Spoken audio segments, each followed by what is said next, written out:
Seperti telur ayam kalau nggak mau berat badan anak naik.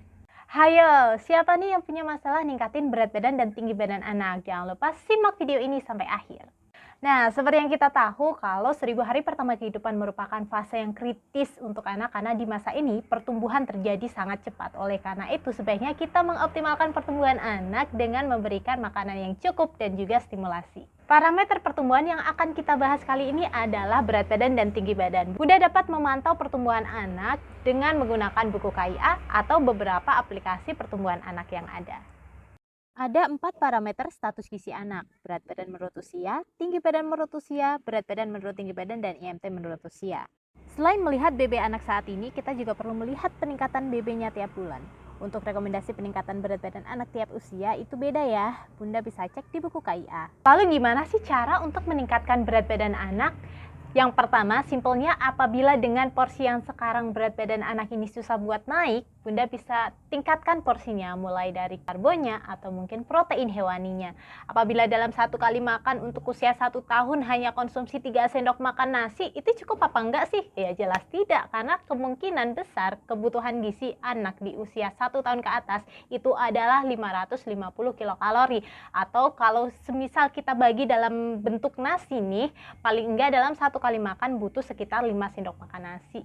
Selain jumlah sumber karbohidrat, Bunda juga perlu memastikan apakah sumber protein hewani dan lemak juga mencukupi ya. Yang kedua, yang tidak kalah penting adalah kita memastikan apakah ada silent disease atau tidak nih. Bisa saja anak mengalami anemia defisiensi besi atau ISK atau penyakit infeksi lainnya. Karena sebenarnya nih kalau untuk penyakit infeksi ini dapat meningkatkan kebutuhan kalori dan protein. Jadi pada kondisi ini anak membutuhkan kalori lebih banyak dan protein lebih banyak. Apabila tidak diimbangi dengan asupan yang cukup, ini bisa menyebabkan berat badan anak susah buat naik. Ketiga, pastikan komposisi makanannya seimbang. Dalam satu piring makan anak harus ada makanan pokok, lauk, dan sumber lemak. Setidaknya, jika Bunda menggunakan rekomendasi porsi makanan dari Kemenkes setiap harinya, dijamin BB dan TB pasti naik. Lalu gimana dong dengan anak yang small eater atau yang nggak bisa konsumsi dengan porsi yang banyak? Nah, untuk anak-anak yang small eater, beberapa cara ini bisa Bunda lakuin loh. Yang pertama, Bunda bisa meningkatkan frekuensi pemberian makan. Kalau biasanya kan kita kasihnya 3 kali makan utama dan 2 kali selingan. Bunda bisa ganti menjadi 5 kali makan utama. Jadi pastiin dalam 5 kali makan utama ini ada sumber makanan yang lengkap. Ada karbohidrat, protein, dan lemak, dan beberapa bahan makanan lainnya. Seperti itu. Kemudian cara yang kedua, Bunda bisa perlebar jarak antara waktu makan sehingga anak merasa lebih lapar saat masuk meal time dia. Kayak gitu. Jadi biasanya kan kita kasih jaraknya adalah 2 jam. Kita bisa tambah menjadi 3 jam. Nah, ini juga penting nih untuk anak-anak yang small eater. Anda bisa pilih beberapa bahan makanan yang mengandung lebih tinggi kalori. Bunda bisa cek di tabel ini.